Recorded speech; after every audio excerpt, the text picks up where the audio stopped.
I never thought I'd see a man in a tailored navy suit laugh, so hard he had to take off his glasses and wipe his eyes with his silk tie, especially not in a room filled with people who had come to hear the reading of my late husband's will. But there we were. The air in the law office smelled faintly of leather chairs and fresh coffee, but the tension was thicker than cold molasses.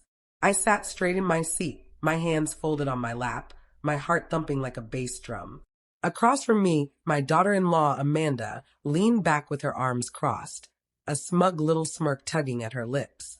The lawyer, Mr. Jacobson, had just opened the thick envelope containing the will when Amanda suddenly leaned forward and, with the kind of confidence you only see in someone who thinks the world owes them everything, announced, "Well, there's no point in reading all of it. Evelyn's out of the 77 million. She knows why." Her voice rang out like a bell in the quiet room. Every head turned toward me, eyes wide, waiting for my reaction. My cheeks flushed hot, but before I could even open my mouth, I heard it, a low chuckle from the lawyer. Then another, and another, until he was practically doubled over, his hand slapping the desk, his tie swinging forward like a pendulum. The sound was so out of place, so utterly strange in that heavy moment, that the whole room froze. Amanda's smirk faltered, her eyes narrowing in confusion. The man was laughing, really laughing at her. And then he said something that made my heart skip a beat. "Oh, Amanda, you have no idea, do you?" He didn't explain. Not yet. He just sat back in his chair, still grinning, as if he knew a secret no one else in the room could guess. I remember gripping the armrest so hard my knuckles turned white. My mind raced. What doesn't she know? What's in that will? But to understand how we got here, to the smirking daughter-in-law, the $77 million, and the laughing lawyer, we have to go back. Back to a summer day nearly 2 years ago, when my life changed in ways I never could have imagined. It was June, the kind of hot, golden afternoon where the air hums with cicadas and the scent of blooming roses drifts through the yard. I was in my kitchen, humming along to the radio while making iced tea when the phone rang. I glanced at the caller ID, Michael.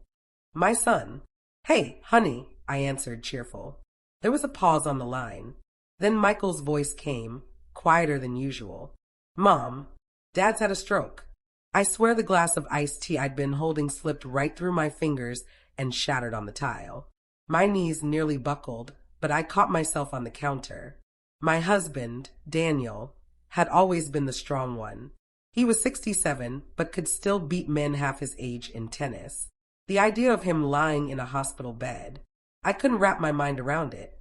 Within an hour, I was at the hospital. The world blurred around me.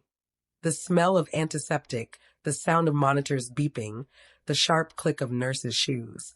And there was Daniel, pale and still, a tangle of tubes and wires around him. That was the first low. The kind of low that carves a hollow place in your chest.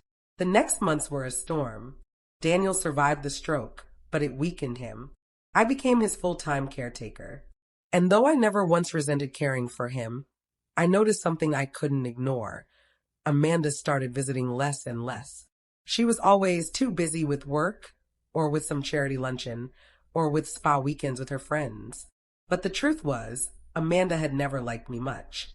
From the day Michael brought her home, she had looked at me like I was an obstacle, not family.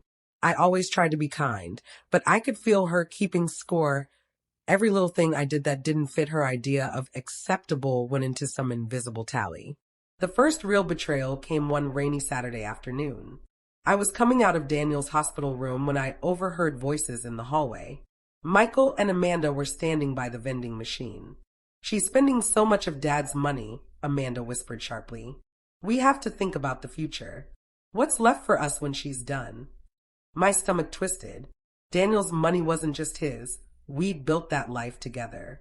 Every dollar came from years of running our construction business side by side. And now, when the man I loved was fighting to recover, she was already counting what she thought she'd get. That's when the idea first planted itself in my mind. Revenge wasn't something I ever thought I'd be capable of, but I was starting to learn. Betrayal has a way of unlocking parts of yourself you never knew existed. The high came one crisp autumn morning. Daniel, stubborn as always, insisted we go for a walk in the park. We sat on a bench under a tree, the leaves blazing red and gold around us. I've been thinking, he said, his voice low but steady, about what happens when I'm gone. I want to make sure you're taken care of, and I don't want Amanda getting a single penny. I blinked at him. Daniel, he smiled faintly. Don't worry. I have a plan. But you can't say a word to anyone. Not even Michael. I didn't know then just how elaborate that plan was, or how much it would make a grown lawyer laugh like a child in a candy store 2 years later. Then winter came. Daniel's health declined faster than either of us expected. The night he passed, I sat by his bed holding his hand until it went cold. That was another low, the deepest one. The weeks after were a blur of funeral arrangements, sympathy cards, and sleepless nights. I tried to be gracious when people came to pay respects, but every time I saw Amanda in her expensive black dress, perfectly made up for the occasion, I felt something sharp twist inside me. She cried exactly once in front of other people. The will reading was scheduled for 6 weeks later. I knew Daniel had worked on it with Mr. Jacobson, but I had no idea what it said. All I knew was that Amanda had been oddly cheerful lately, and I suspected she thought she was about to be handed the keys to the kingdom.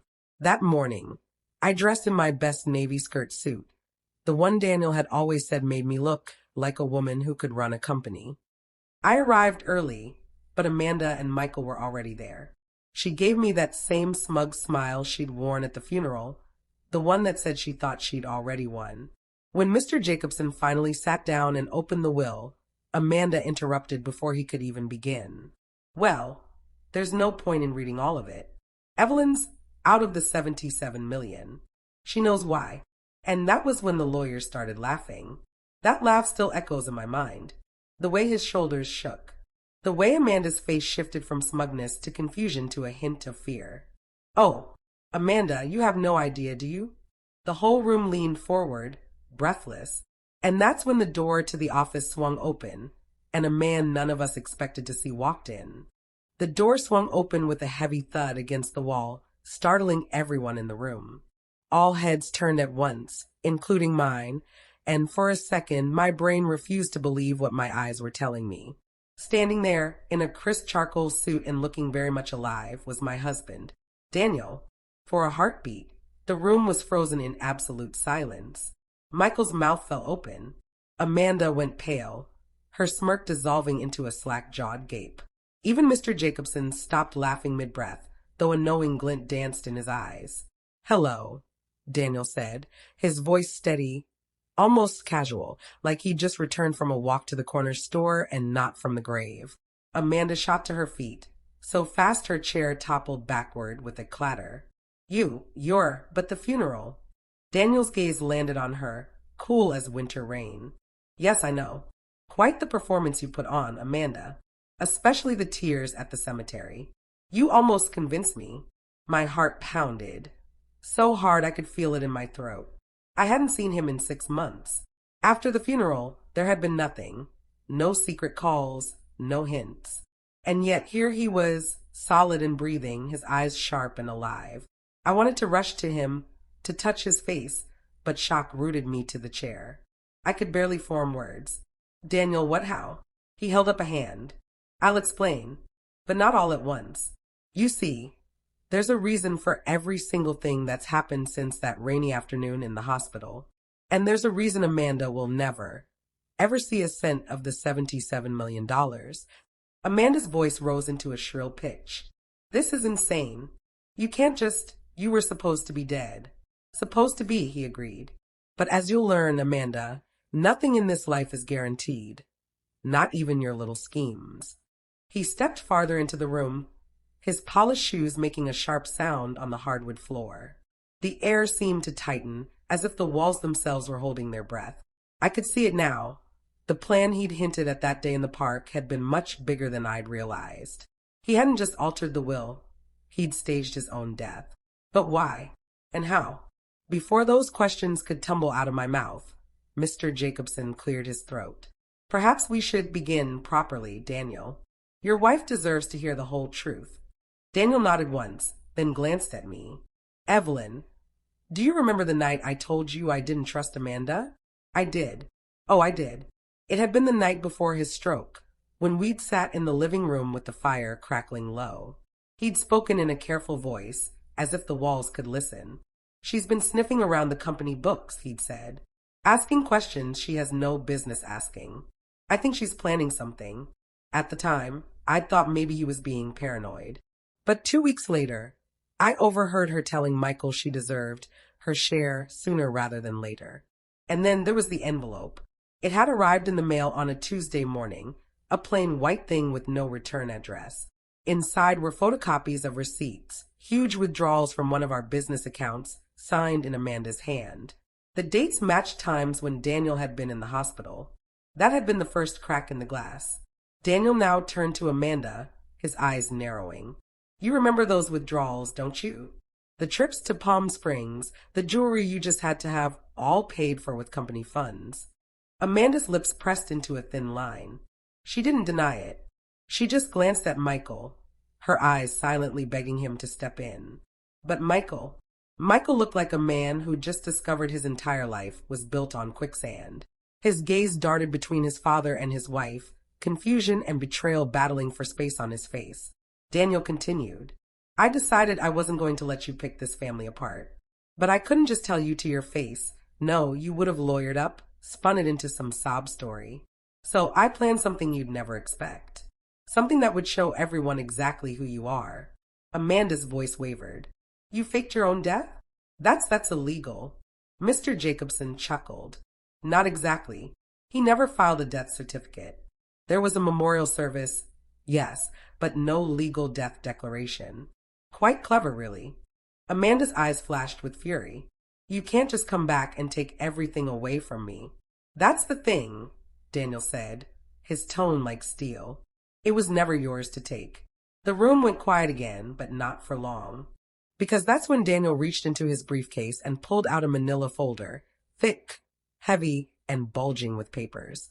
He laid it on the desk, slid it toward Amanda, and said, "These are copies of every email, bank statement, and recording of your conversations for the last 18 months. Would you like me to start with the ones where you discussed having Evelyn declared incompetent?" Amanda's face drained of all color. Amanda didn't move at first. She just stared at the folder as if it were a venomous snake coiled on the desk. Her manicured fingers twitched at her sides, and for the first time since I'd known her, she looked small. What is this?" she managed to choke out. Daniel's voice was calm, almost gentle, but there was no warmth in it. "It's proof, Amanda. Proof that you tried to steal from this family. Proof that you tried to manipulate Michael into taking my side of the business away from Evelyn. And most importantly, proof that you planned to have her committed so you could get your hands on everything." Her head snapped toward Michael. "You're not going to believe this, are you?" Michael didn't answer. His eyes were fixed on the folder like he could see his marriage burning inside it. Slowly, he reached out and flipped the cover open. The first page was a printed email from Amanda to a man named R. Carruthers, subject line, "Removing Evelyn from the picture." Amanda lunged forward to slam the folder shut, but Daniel was faster. He slid it just out of her reach. "You were sloppy," he said simply. "You left a trail a mile wide. Every lie, every theft, every conversation where you thought no one was listening. Well, someone was." Her voice cracked. "You spied on me?" "You destroyed my trust," Daniel replied. "I simply collected the pieces." The tension in the room pressed against my chest like a heavy stone. I looked at Michael, my son, and my heart ached for him. He'd loved this woman, trusted her. Now he was watching that trust crumble to dust in real time. "Mike," Amanda said, her voice softening, taking on that pleading tone I'd heard her use when she wanted something expensive. "He's making this up. You know I'd never." "I've read enough," Michael interrupted. His voice was low, but there was a tremor in it. "We'll talk later, Amanda." That was a low. For all her cruelty toward me, I couldn't help but feel the weight of the blow she'd just taken. I'd been betrayed before, but betrayal from the person you share a bed with, that's a wound that bleeds in ways you can't see. Mr. Jacobson, who'd been sitting quietly, finally leaned forward, folding his hands. Perhaps now is the time to read the will in full. It might answer some questions. And just like that, the air shifted. Daniel nodded. Go ahead. The lawyer began to read, his deep voice filling the room. He spoke of trust funds for charity, of scholarships in Daniel's name, of a sizable donation to the hospital that had treated him after his stroke. He read clauses protecting my home, my retirement, and my independence. And then, in crisp, clear language, he read the part that cut Amanda out entirely. She wasn't even left a trinket. That's insane, she whispered, shaking her head. You can't do that. I'm his daughter-in-law. Daniel's lips curled into the faintest of smiles. And nothing more. For a moment, the room was silent except for the ticking of the clock on the wall. I could feel the end of the storm coming, but not quite yet. Because just as Mr. Jacobson was closing the will, Daniel reached into his pocket and pulled out a small black flash drive. He held it between his thumb and forefinger, letting the light glint off it. This, he said, is the recording of a conversation that will explain everything. And when you hear it, Amanda, you won't be able to hide anymore. Amanda's chair scraped back as she stood. I'm not listening to this circus.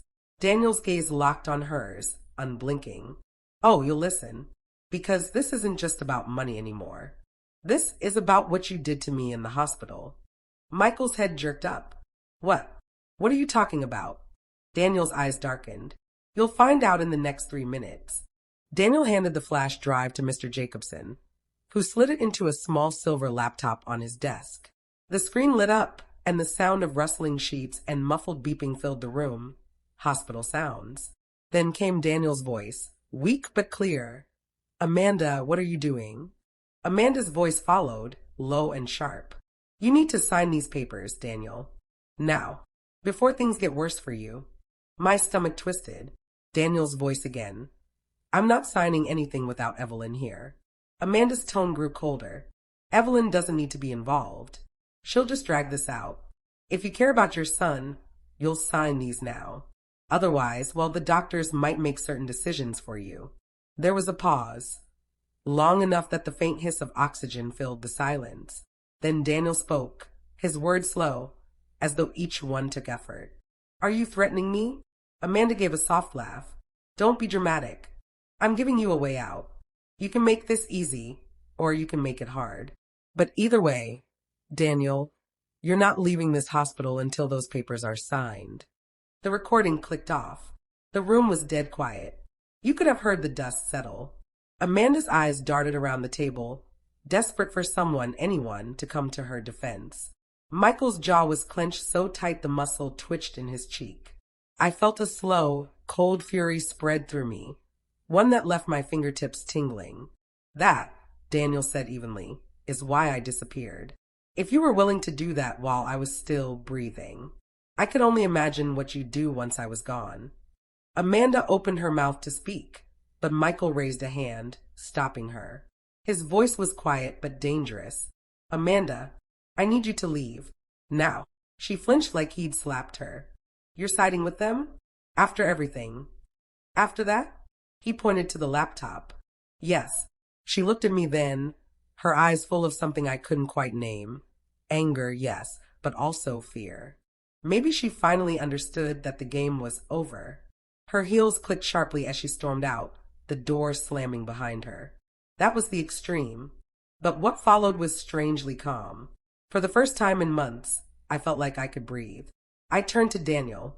How long have you been back? Really back? 3 weeks, he admitted. I've been staying with an old friend while I worked with Jacobson to finalize everything. I needed to make sure Amanda couldn't twist this into something it wasn't. I knew if I came home too soon, she'd find a way to play the victim. I thought about all the nights I'd sat alone in the house, staring at his empty chair, wishing I could hear his voice one more time. Part of me wanted to be angry at him for letting me believe he was gone. But the larger part of me, the part that knew just how dangerous Amanda could be, understood. Daniel reached over and squeezed my hand. I'm sorry, Evelyn. I hated keeping you in the dark, but I had to protect you. I nodded, though my mind still whirled with questions. If Amanda had been capable of threatening him in the hospital, what else had she been willing to do? That's when Mr. Jacobson cleared his throat. There's one more thing we need to address. Amanda wasn't working alone. Daniel's hand tightened on mine. Tell her, he said. Jacobson hesitated for a beat before speaking. It appears Amanda had help from someone very close to you, Evelyn. My heart stopped cold. Close to me? Who? He opened a second folder and slid it toward me. Inside was a photograph, one that made my stomach drop straight through the floor. It was someone I knew, someone I never would have suspected. My fingers felt stiff as I lifted the photograph from the folder. It was grainy, clearly taken from some kind of security camera, but the face was unmistakable. Linda, I whispered. Linda Parker, my best friend of nearly 30 years. The woman who had stood beside me at my wedding, who had brought casseroles when my mother died, who had rocked Michael in her arms when he was a baby. It didn't make sense. Daniel's voice was low. She met with Amanda 3 times in the last 6 months before my death. Once at a coffee shop, twice at the bank. We have the transaction records. I shook my head slowly, as if doing so could push away the truth. No, Linda wouldn't. She did, Jacobson said gently. She was helping Amanda access certain documents, things she could only get from someone you trusted. The betrayal cut deeper than Amanda's ever had. Amanda I'd never trusted. But Linda? Linda had been family in every way except by blood. The room felt smaller suddenly. The air too warm, like the walls were inching closer. I need to understand why, I said finally, my voice barely above a whisper. Daniel leaned back, his eyes narrowing. Do you remember the time 2 years ago when the charity you and Linda volunteered for suddenly shut down? I nodded. We'd both been on the board of a local children's foundation. The director had disappeared, the funds gone. It had been devastating, but I never suspected Linda of anything. Daniel went on. She was in debt after that. Deep debt. I think Amanda offered her a way out, money. Maybe a cut of whatever she thought she'd get from the will. That was the low. Sitting there, realizing the friend I'd trusted with my secrets had been working with my worst enemy. I thought back to the last time I'd seen Linda, at the grocery store just a few weeks before Daniel's funeral. She'd hugged me tight, told me I was strong, and slipped a note into my pocket that just said, "Call me if you need anything." How could she look me in the eyes and lie like that? Michael broke the silence. So where is she now? Jacobson glanced at Daniel before answering. We believe she's out of town, but she hasn't covered her tracks as well as she thinks. I've already contacted a private investigator. I stared at the photograph again. 1,000 memories flashed through my mind. Birthdays, Christmas mornings, late-night talks over tea. Now all tainted by the knowledge of what she'd done. Daniel's voice brought me back. Evelyn, I don't want you to see her. Not yet. Let me handle this. But my anger was starting to rise now, replacing the shock. No. If she's going to betray me, she's going to look me in the eye when she does it.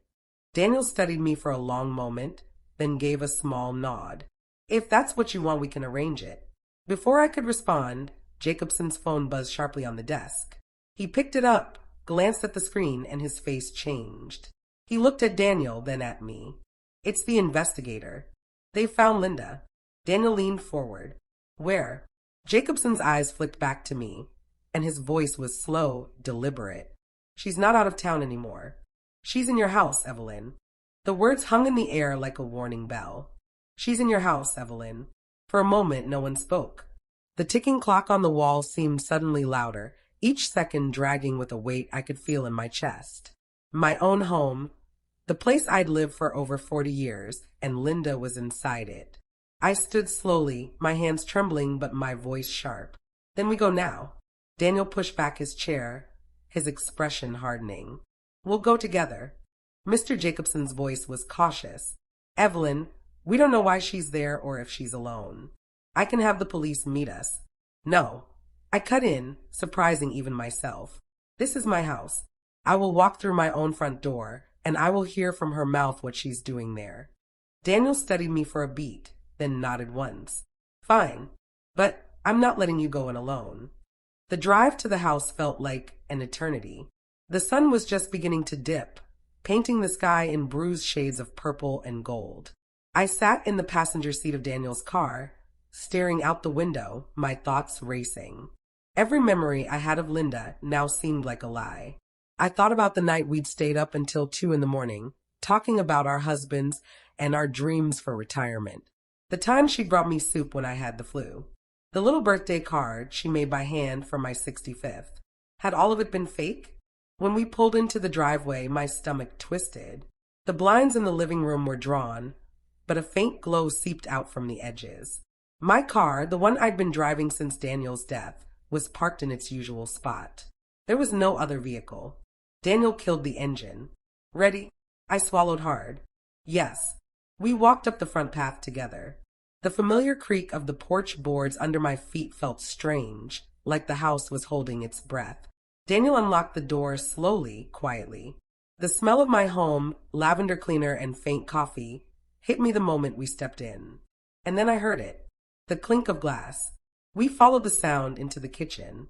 And there she was, Linda, standing at my counter, pouring herself a glass of red wine from the bottle I'd been saving for Christmas. She turned at the sound of our footsteps, and for just a second, her eyes widened. Then she smiled. "Evelyn," she said, her voice warm, like we'd just bumped into each other at the store. "You're home." I froze. Daniel stepped slightly in front of me, his posture tense. "Linda," he said flatly.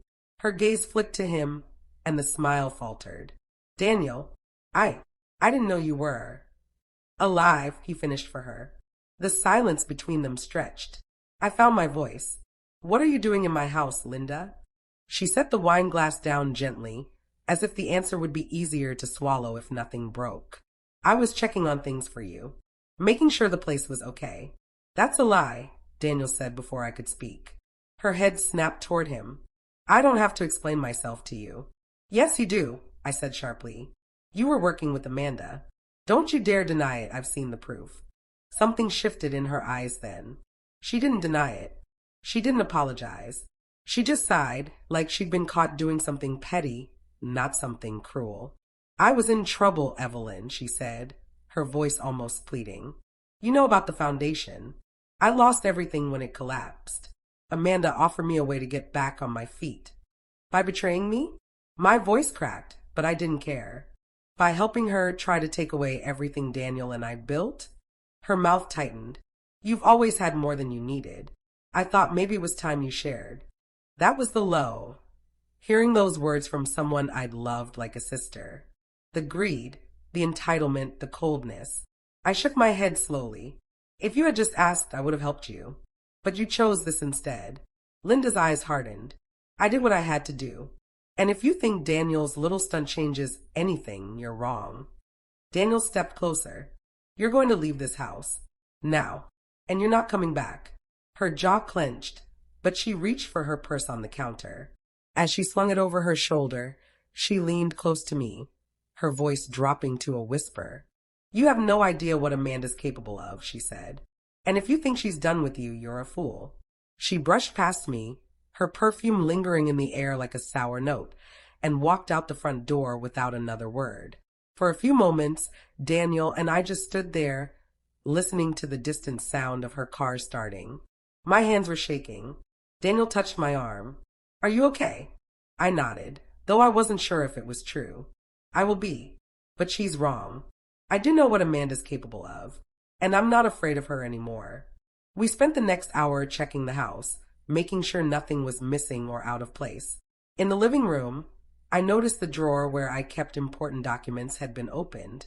Nothing seemed gone, but I made a mental note to go through everything in the morning. The calmer quiet after Linda's departure felt almost fragile, like glass that could shatter at the slightest noise. Daniel made coffee while I sat on the couch, staring at the framed photos on the mantel.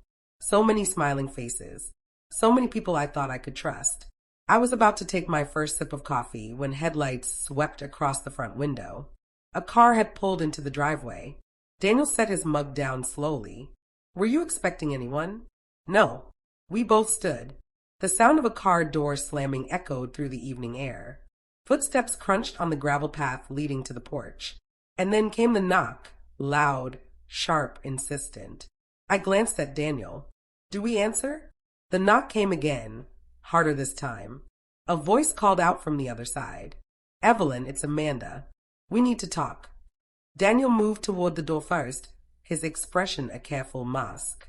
I followed a few steps behind, my pulse thudding in my ears. Amanda's silhouette stood framed in the porch light, her hair pulled back tightly, her eyes darting toward the shadows of the yard like she expected someone to be watching. When Daniel opened the door, she didn't even try for a smile. "We need to talk," she said, her voice low, almost urgent. "Not here," Daniel replied, his tone like steel. "You're not welcome in this house." She leaned slightly to look past him at me. "Evelyn, please, just a few minutes. This isn't about the will." I crossed my arms. "Then what is it about?" Her gaze flicked to Daniel again, wary. "It's about Linda. And something you don't know yet." Daniel's eyes narrowed. "If you've come here to spin another lie." "Daniel, shut up for 2 seconds and listen," she snapped, then winced, glancing around as if afraid of being overheard. "Linda's gone. Completely gone. And she didn't leave on her own." That silenced both of us. "What do you mean?" I asked. Amanda stepped closer to the threshold but didn't cross it. "I tried to find her after I left the lawyer's office. I went to her place. Her car was there, lights off, door locked. I called her cell, straight to voicemail. Then one of her neighbors told me they saw her get into a black SUV about an hour before you came home." Daniel's jaw tightened. "This sounds like another one of your games." Amanda shook her head sharply. "No, this isn't me. And if you don't believe me, fine. But if Linda's gone, it's not because she wanted to be. Someone took her." The low came in the uneasy quiet that followed. I wanted to doubt her, but there was something in Amanda's voice I hadn't heard before. Fear. Real fear. Her words replayed in my mind. Someone took her. I remembered Linda's last warning in my kitchen. "You have no idea what Amanda's capable of." But what if Linda hadn't been talking about Amanda? What if she'd been talking about someone else entirely? "Why are you telling us this?" I asked. Amanda hesitated, her eyes flicking toward the dark yard again. "Because I think whoever came for Linda might be coming for me next. And if they get to me, you're not far behind." Daniel's lips pressed into a thin line. "And why would they be coming after Evelyn?" "Because," Amanda said, lowering her voice even more, "this isn't about the money anymore. It's about what Daniel and I both know. And if either of us talks, someone stands to lose a lot more than $7 million. The tension in the air thickened until I could almost taste it. Before I could press her for more, the sound of tires on gravel made all three of us turn our heads toward the street. A black SUV rolled to a stop right in front of my house. The engine didn't cut off. The headlights stayed on, casting long, eerie shadows across the porch. The three of us froze, the light from the SUV's headlights glaring through the thin curtains. No one spoke. The driver's door stayed shut. The engine hummed steadily, the low vibration almost blending with the pounding in my ears. Daniel shifted his stance, his hand subtly reaching toward the side table where he kept the old baseball bat he refused to get rid of. Amanda's eyes were wide now, all pretense gone, her breath coming faster. I whispered, "Do you know them?"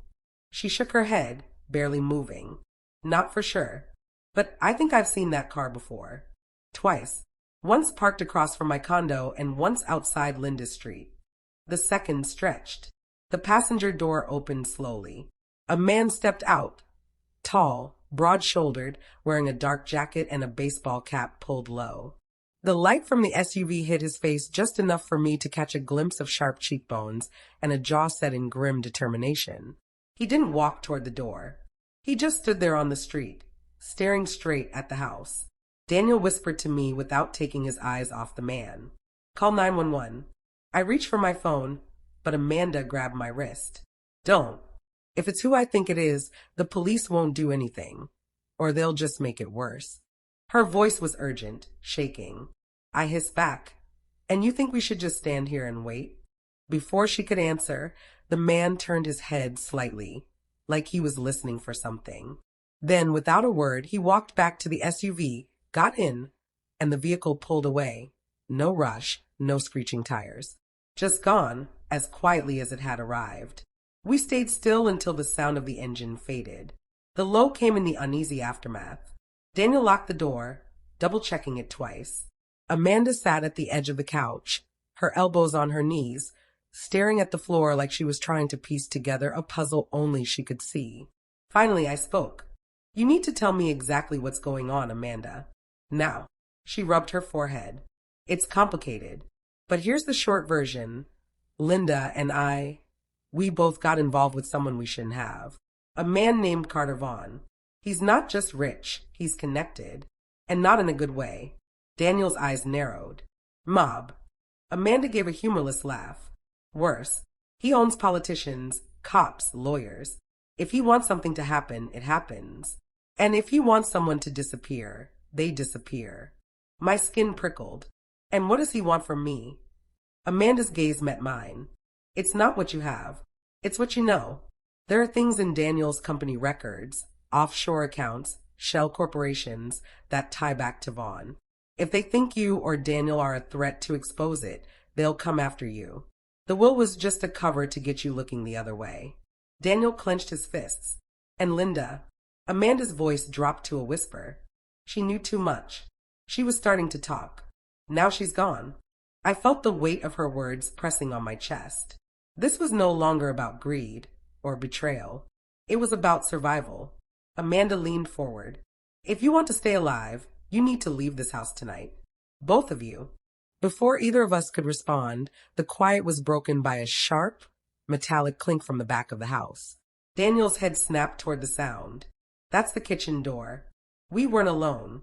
The sound came again, a soft but deliberate click followed by the faint creak of hinges. Daniel didn't hesitate.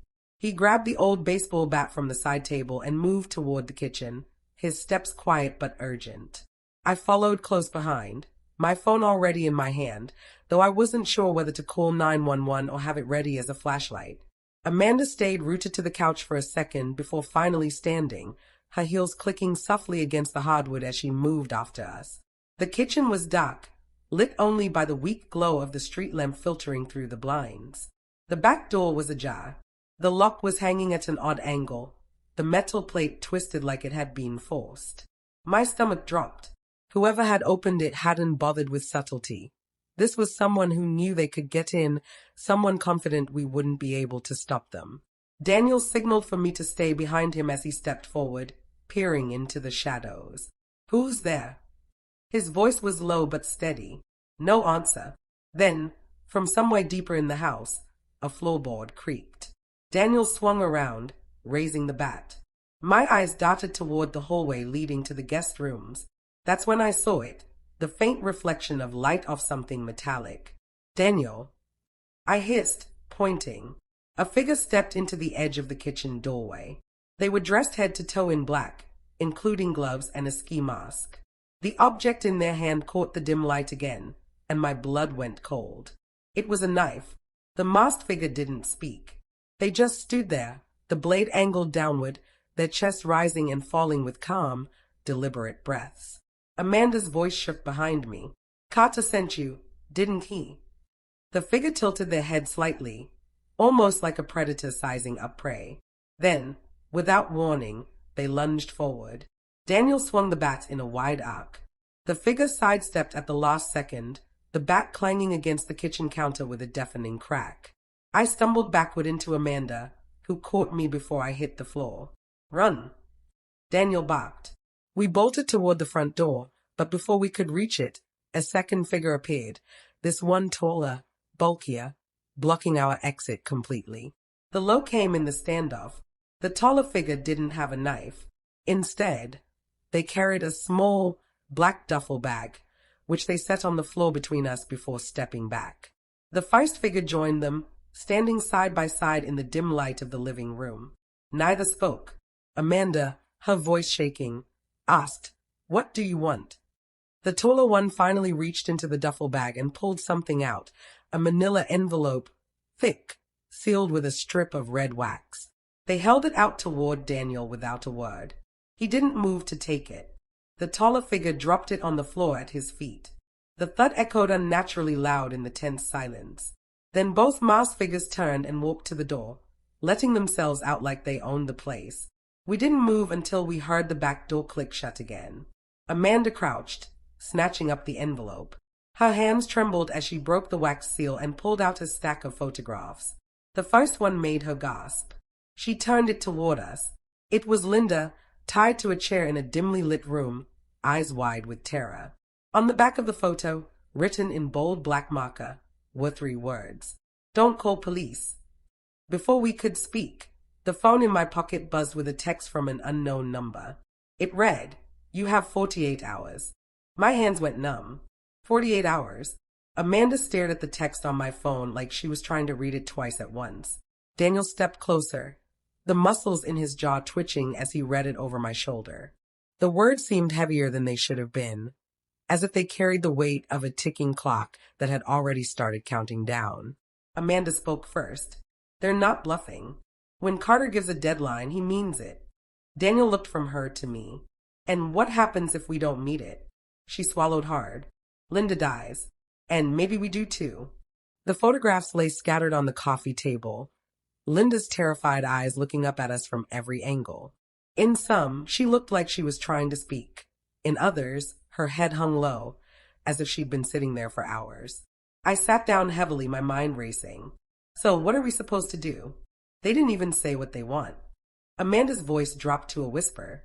"Oh, they told us, just not with words." "The duffel bag, did you see the bottom?" Daniel frowned. "No." Amanda leaned forward, pulling the bag toward her. She reached inside and lifted the false lining at the base. Beneath it was a small black USB drive. I stared at it like it was a venomous snake. Daniel's voice was low. "What's on it?" Amanda didn't hesitate. "Company files, offshore accounts, transactions that tied Daniel's business partners directly to Carter Vaughn's operations. This is their insurance, and now it's our noose." Daniel's face darkened. "You're telling me they gave us the evidence? Why?" Amanda's eyes locked on his. "Because they want you to move it. Hide. It's somewhere even they can't be linked to, at least for now. You're their errand boy." The room went still. The low came in the grim, tense silence that followed. Daniel sank into the armchair, running a hand over his face. "If we do this, we're part of it. If we don't," he gestured toward Linda's photo. I hated that he was right. I also hated that we were sitting in our living room having this conversation, while 2 masked strangers had just strolled in and out of our home like it was theirs. Amanda broke the silence. "We need to leave tonight. We'll hide the drive, get out of sight, and figure out a way to use it against him before the deadline. But we have to move fast." Daniel nodded slowly. "We'll take my truck. Back roads only. No phones unless absolutely necessary." We spent the next hour moving through the house like ghosts, packing a few essentials, wiping down surfaces, and leaving as little behind as possible. I tucked the photos and USB drive into the lining of my coat, feeling the weight of them pressing against my ribs. We stepped out into the cool night air just after midnight. The street was quiet, the earlier menace of the black SUV replaced by an almost eerie stillness. Daniel's truck was parked at the end of the driveway, engine idling. He tossed our bags into the back and motioned for us to get in. Amanda slid into the passenger seat, and I climbed into the back.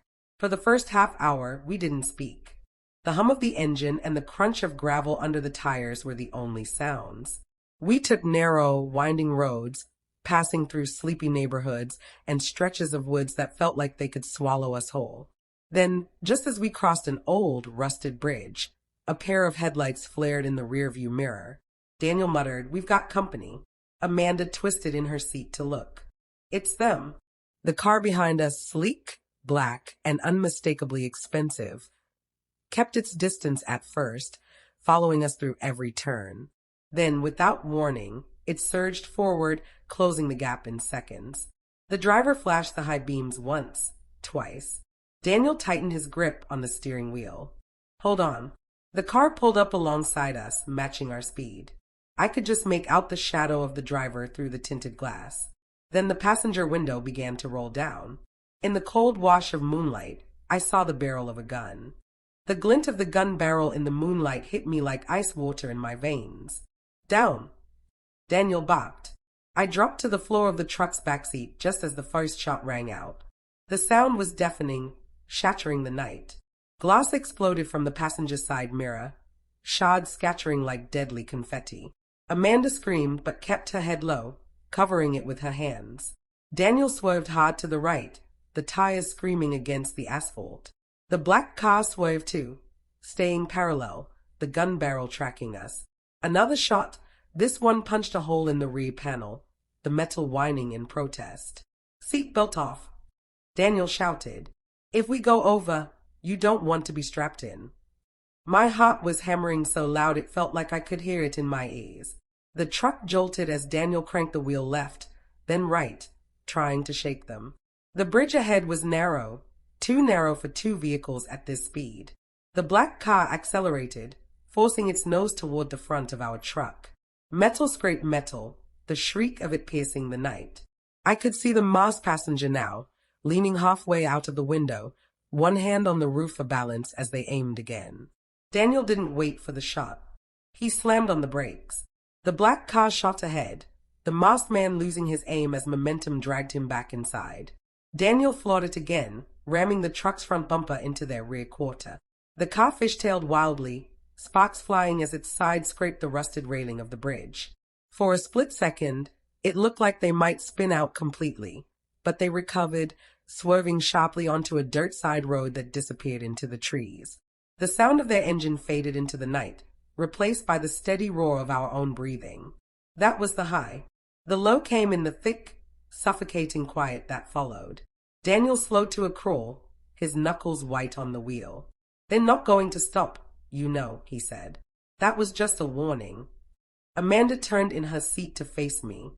"We can't keep driving like this. They'll box us in eventually. We need a place they won't expect." Her eyes darted to Daniel. "You still have the cabin?" He nodded.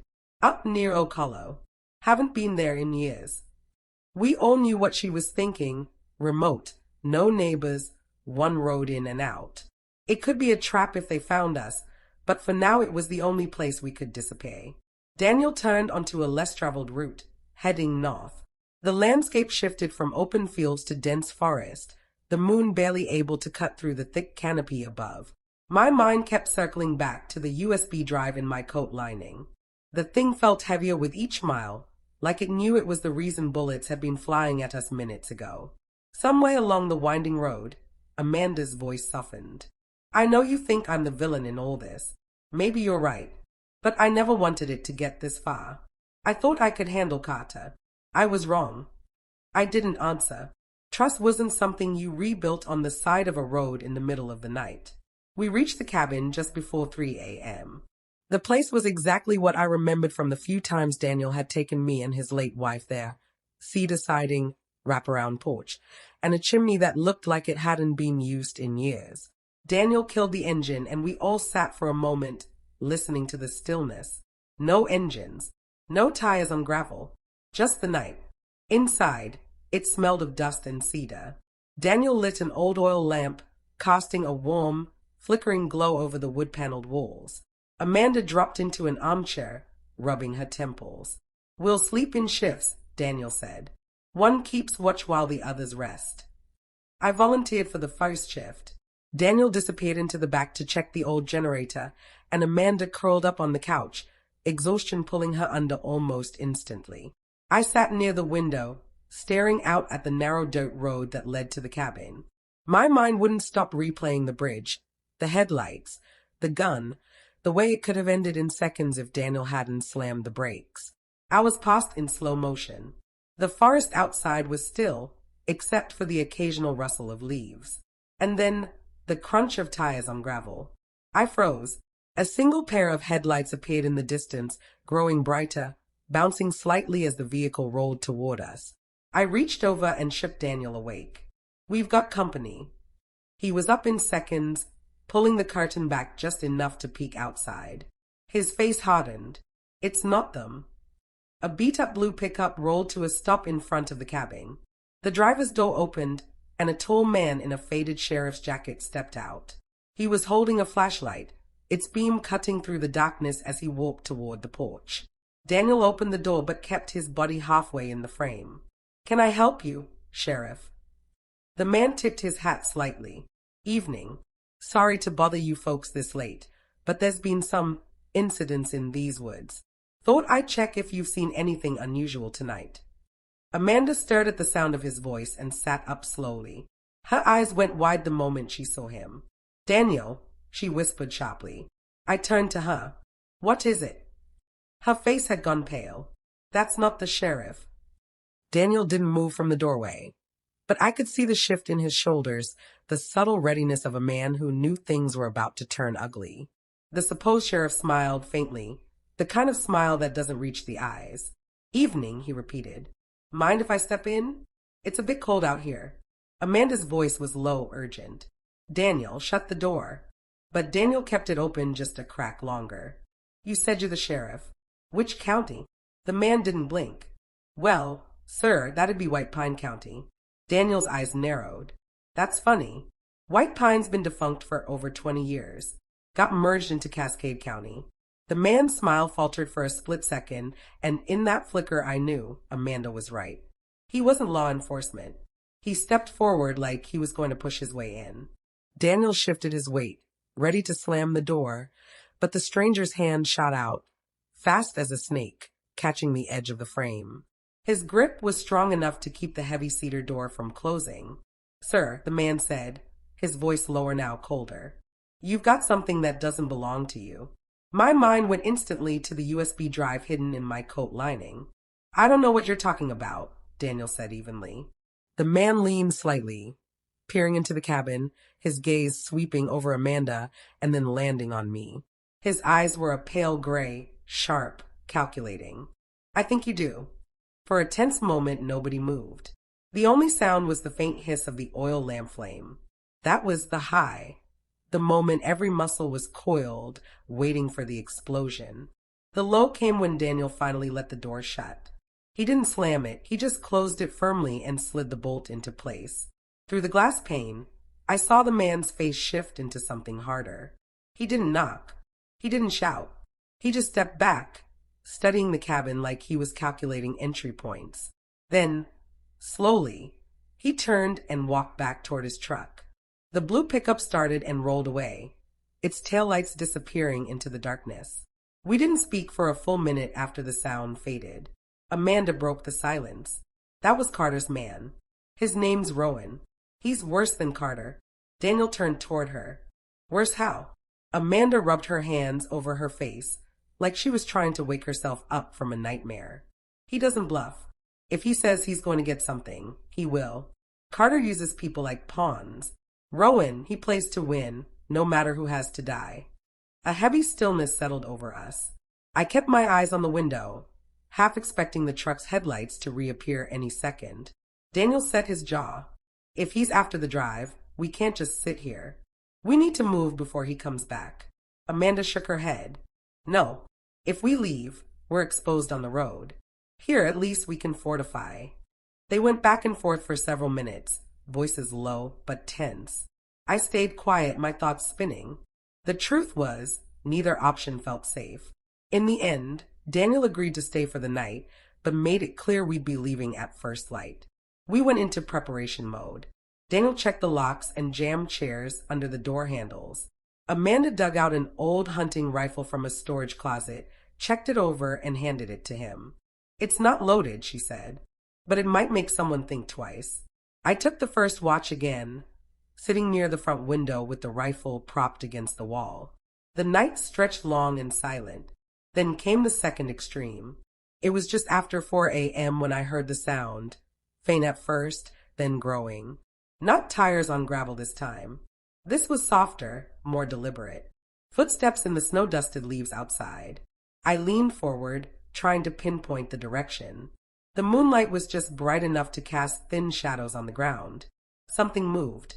A figure emerged from the tree lean, tall, broad-shouldered, moving with a slow, deliberate stride. It wasn't Rowan. This man was wearing a heavy coat with the hood pulled low, and in his right hand, glinting faintly in the moonlight, was a long-handled axe.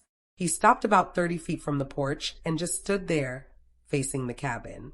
He didn't move, didn't call out, just watched. My breath caught in my throat. I reached for Daniel, shaking him awake without taking my eyes off the figure. Daniel came to the window, took one look, and swore under his breath. That's not a neighbor. Amanda was up now too, moving to the side window for a different angle. Her face drained of color. He's not alone, she whispered. From the opposite side of the cabin, another figure appeared. Same hooded coat, same slow stride, same axe. The first man lifted his free hand and pointed at the front door. The second man mirrored the gesture from the side. Amanda's voice shook. They're here to take us out before Rowan even gets the chance. And then, from the darkness behind them, came the low, guttural growl of an engine. The growl of the engine deepened, reverberating through the cold night air. Headlights burst from the tree line behind the two axe-wielding men, washing them in harsh, white light. They turned, lifting their hands to shield their eyes. Daniel grabbed the rifle, even though it still wasn't loaded, and moved toward the door. "Stay behind me," he said firmly, his voice low but urgent. The vehicle, a dark SUV, roared closer, the tires kicking up snow and dirt. It didn't slow. It barreled straight toward the two men. At the last moment, they dove to the side, rolling into the brush. The SUV skidded to a stop just 10 feet from the porch, the smell of burning rubber curling into the air. The driver's door flew open, and a woman stepped out. She was tall, with sharp cheekbones and long black hair pulled into a braid. She wore a leather jacket over a gray turtleneck, and her eyes, dark, piercing, locked onto Daniel's. "Inside. Now," she barked, striding toward us without hesitation. For a heartbeat, no one moved. Then Daniel stepped back, allowing her inside. As soon as she crossed the threshold, she slammed the door shut and threw the bolt. "Who the hell are you?" Amanda demanded, her voice sharp. The woman didn't answer right away. She moved to the window, peering out to track the two men, who were now circling back, weapons in hand. "You've got more problems than Carter," she said finally. "Those two, they're from a crew that doesn't leave witnesses." Amanda stiffened. "How do you know?" "Because I used to work for them," the woman replied, turning to face us. "Name's Vance. I know Rowan's after you, and I know why. But if you want to make it through the next hour, you'll listen to me." The tension in the room shifted. Amanda crossed her arms, skeptical, while Daniel studied her like a man trying to decide whether to open a door or nail it shut. "What's your angle?" he asked. Vance smirked faintly. "Let's just say Rowan and I don't see eye to eye anymore. I'm here because you've got something he wants, and I'd rather see him burn than get it." That was the peak, the moment everything was stretched taut, ready to snap. The lull came when we huddled around the small table in the center of the cabin, trying to decide our next move. Vance pulled out a crumpled map and spread it open, pointing to a series of red circles she'd marked. "These are his choke points. He's got men watching the highways, the back roads, even the river crossing. If you try to run blind, you won't make it a mile." Daniel leaned over the map. "So what's your plan?" She tapped a spot far to the east. "There's an old logging road here. It's not on any GPS, but it'll take you past his outer net. You'll still have to ditch his trackers, but at least you won't be walking straight into his arms." Amanda was still glaring. "And we're just supposed to trust you." Vance met her eyes without flinching. "You don't have to trust me. You just have to trust that I hate Rowan more than you do." The discussion stretched on, tense but controlled, until a sudden sound sliced through the night, a metallic clang from the back of the cabin. We all froze. Daniel moved toward the sound, rifle ready. Vance was right behind him, pulling a compact pistol from her jacket. Amanda and I stayed near the table, my heart pounding so hard it felt like it might break through my ribs. The clang came again, followed by a sharp crack, wood splintering. "They are coming through the back door," Vance said grimly. A shadow passed across the rear window. Then, with a final splintering crash, the frame gave way, and the door swung inward. Rowan stepped inside. His pale eyes swept the room, locking on me instantly. "We've wasted enough time," he said, his voice low and dangerous. "Hand it over. Now." Behind him, the two axemen followed in, their boots leaving dark, wet streaks across the floor. And that's when Vance raised her gun, but not at Rowan. She aimed it at Daniel. Sorry, she said. It's not personal. For a second, no one moved. Daniel's eyes flipped from Vance's gun to her face. You've got to be kidding me. Rowan smiled, a slow, knowing curl of his lips. I told you, they all break in the end. Amanda's voice was sharp, cutting through the tension. Vance, think about what you're doing. Vance didn't blink. I am thinking. I've been thinking ever since I saw Carter's men drag you into this mess. And I realized something. The fastest way to bury Rowan is to hand him exactly what he wants and let him choke on it. Daniel narrowed his eyes. And you think that's me? Vance shook her head slowly. No, I think that's both of you. Rowan took a step forward, his pale eyes fixed on me now. The drive, Linda. Give it to me. I felt the small, cold shape of the USB against my ribs. My heart pounded. If you kill us, you'll never find it. He tilted his head, almost amused. You think you're clever. I've broken people twice as stubborn as you in half the time. Daniel shifted his stance, keeping himself between Rowan and me, even with Vance's gun pointed at him. If you're going to shoot me, you'd better do it now, he told her, because once he gets his hands on that drive, none of us are walking out of here. Something flickered in Vance's eyes. Hesitation, maybe, or guilt. It was gone in an instant. Drop the rifle, Daniel. The room felt smaller with each passing second, the air heavier. Rowan's men, the axe carriers, moved to flank him, their faces hidden in shadow. Finally, Daniel let the rifle fall to the floor with a dull thud. That was the high, the moment the betrayal seemed set in stone. The lull came when Rowan lowered his guard, just slightly, thinking the fight was over. He motioned to his men. Search them. One of the axe men came toward me, his boots squeaking on the wet floorboards. I let him pat me down, knowing the drive was sewn into the coat lining where his rough hands wouldn't find it without tearing the whole thing apart. Amanda's jaw was set like granite, but she didn't resist when the other man frisked her. Nothing, the first one said. Rowan's smile faded. You're wasting my time. Vance stepped in. She's lying about not having it. Give me 5 minutes alone with her. Daniel's head snapped toward her. Over my dead body. Rowan's smile returned, colder this time. That can be arranged. But instead of killing Daniel, he waved his hand. Fine. 5 minutes. You bring it to me, or I'll let my friends here make an example out of all three of you. Rowan and the axe men stepped outside, leaving the door open just enough to keep us in their sight, but giving Vance the illusion of privacy. The second they were gone, Vance holstered her pistol and grabbed Daniel by the arm. Listen to me. I'm not turning you in. I needed him to think I was on his side. Amanda's voice was a harsh whisper. You expect us to believe you now. Vance's gaze darted to the open door. You don't have a choice. We've got one shot to get out of here, but it means giving him something. Daniel frowned. You mean a fake? Vance nodded. There's a decoy drive in my truck. Looks identical to yours. If we hand that over, he'll think he's won long enough for us to put real distance between us and his crew. I hesitated. And what happens when he finds out it's fake? Her mouth twitched. By then, I'll make sure he's too busy running for his life to come looking for you. It was a fragile plan, but it was more than we had. We crept toward the back of the cabin, Vance leading us through a narrow hallway that ended at a boarded-up window. She pried one of the boards loose just enough for us to slip through. The snow outside crunched under our boots as we made our way toward the dark outline of her SUV. But just as we reached it, the night exploded in light.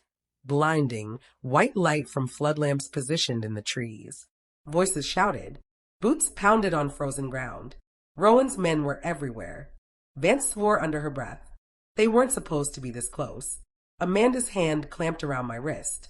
What do we do? Rowan's voice boomed through the cold. You can't hide from me. And then, the real peak. A figure stepped out from behind the SUV. It wasn't Rowan. It was Carter Vaughn. He was taller than I remembered, wearing a dark overcoat and gloves. His smile was calm, almost pleasant. Linda, he said smoothly, you've been very busy. Rowan emerged from the trees, his pale eyes narrowing as he saw Carter. This is my hunt, Vaughn. Get lost. Carter chuckled, shaking his head. I don't think so. You've been sloppy, Rowan. And when you're sloppy, you make enemies. Tonight, you're looking at one of them. The two men stared at each other, the tension crackling in the freezing air. And I realized they weren't allies anymore. They were about to kill each other. The snow crunched under Kata's boots as he stepped forward, putting himself between us and Rowan's men. I should have guessed you'd slither out of your hole when there was blood in the water, Rowan said, his pale eyes glinting under the floodlights. Kata's smile didn't fade. I'm here for one thing, and it's not you. Walk away while you still can. Rowan laughed, a short, sharp sound. You think I'm afraid of you? I've buried bigger threats than you in shallow graves. The axemen shifted nervously, their gloved hands tightening around the wooden handles. Behind me, Amanda's grip on my sleeve was unshakable. Daniel, even without a weapon, squared his shoulders as if ready to lunge into the fray the second things turned bloody. Vance stood still, her hand hovering near her holster. She wasn't aiming yet. She was calculating. You always did love theatrics, Carter said. But here's the truth. The drive isn't yours. It's not even hers. He tilted his head toward me. It's mine, and you're standing in the way of me taking it back. Rowan's jaw tightened. That's where you're wrong. I don't care who it belonged to. Possession is power, and I will have it. That, Carter said evenly, is where you die. The high came fast. Without warning, both men drew weapons. Rowan's sleek black pistol flashed in the light, Carter's silver revolver glinting like a predator's fang. Gunfire ripped through the cold night. The flood lamps shattered, plunging everything into fractured shadows lit only by the muzzle flashes. Men shouted. The smell of gunpowder hit the air. Snow sprayed up as bullets chewed through the ground. Daniel grabbed my arm, yanking me toward the SUV. Go! We ducked low, using the chaos as cover. Vance moved with us, her pistol now drawn, firing short bursts to keep Rowan's men from chasing too close. Amanda clung to me, her breath ragged, but she didn't slow down. We made it to the driver's side of the SUV. Vance threw the door open and slid in, starting the engine with a roar. I barely had time to throw myself in the back seat before she slammed it into reverse.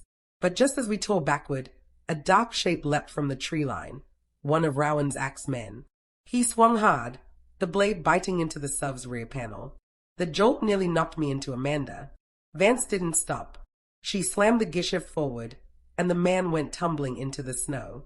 The lull came as we broke free from the tree line and sped down the icy back road. My heartbeat thundered in my ears, but the gunfire behind us faded into the distance. For the first time in what felt like forever, we weren't surrounded. I touched the lining of my coat, reassuring myself that the real drive was still there. Daniel's voice came low from the passenger seat. We can't just keep running forever. They'll track us. Vance nodded. Which is why we need to end this tonight. Amanda looked at her. End it how? By making sure both Carter and Rowan can't use what's on that drive, Vance said. We leak enough of it to bind every bridge they have, then destroy the rest. My stomach twisted. That's everyone's leverage gone, including ours. Daniel turned in his seat to look at me. Leverage is what got us here. Maybe walking away with nothing is the only way any of us survive. I didn't answer. My mind was replaying every moment, from the reading of the will to Amanda's betrayal to Carter's sudden reappearance. I had fought to keep the drive because I thought it meant safety. But maybe it had only been a curse. We drove for miles, the snow falling thicker, until the road opened up to the frozen lake. The real peak came when headlights flared behind us, 2 sets, closing fast. They found us, Amanda whispered. Vance gritted her teeth and pressed harder on the accelerator, but the SUV fishtailed on the slick ice. The headlights grew brighter. Then, a gunshot shattered the rear window. Glass rained down on us. Daniel shouted, "We're sitting ducks out here." Vance jerked the wheel, sending us skidding sideways until we came to a stop at the lake's edge. She killed the lights and engine. "Out," she ordered. We tumbled into the freezing air, our breath fogging instantly. The 2 vehicles chasing us slowed, their doors opening. Figures emerged, Carter on one side, Rowan on the other, each flanked by their men. They hadn't killed each other after all. They were here for the same reason. The drive. I could feel it, the moment where the choice would decide everything. I reached into my coat and pulled it free, holding it up where both men could see. You want it. My voice was loud, steady, despite the tremor in my hands. Here it is. Rowan took a step forward. Carter mirrored him. Then, without giving myself time to think, I hurled the drive into the air, far, high, over the thin ice of the lake. The silence was deafening for 1 second. Then both men lunged after it. The ice groaned under their weight. Cracks spiderwebbed outward. Amanda screamed, "They'll fall through." A deafening crack split the air. The ice gave way. Both Carter and Rowan plunged into the black water, their shouts cut short by the shock of freezing depths. Their men scrambled to the edge, shouting, but the darkness swallowed everything. We stood there, the snow falling around us, the lake silent again. The low came in the aftermath, no cheese, no sense of triumph. Just the cold knowledge that 2 monsters had been erased, and the secrets they carried were gone forever. Vance finally broke the silence. Let's go. Someone will be here soon. We left without looking back.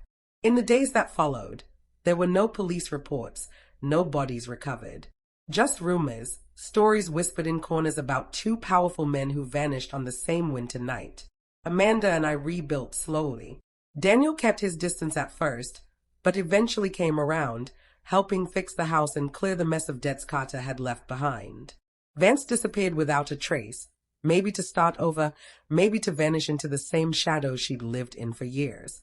I learned something, though, the kind of lesson that sticks like a scar. Kindness and empathy matter, yes, but so does knowing when to cut the cord, to let go before poison eats through everything. I'd spent too long believing I could fix things, that I could reason with greed and betrayal. Sometimes, survival means walking away with nothing except the chance to live. And that, I realized, was worth more than any $77 million ever could be.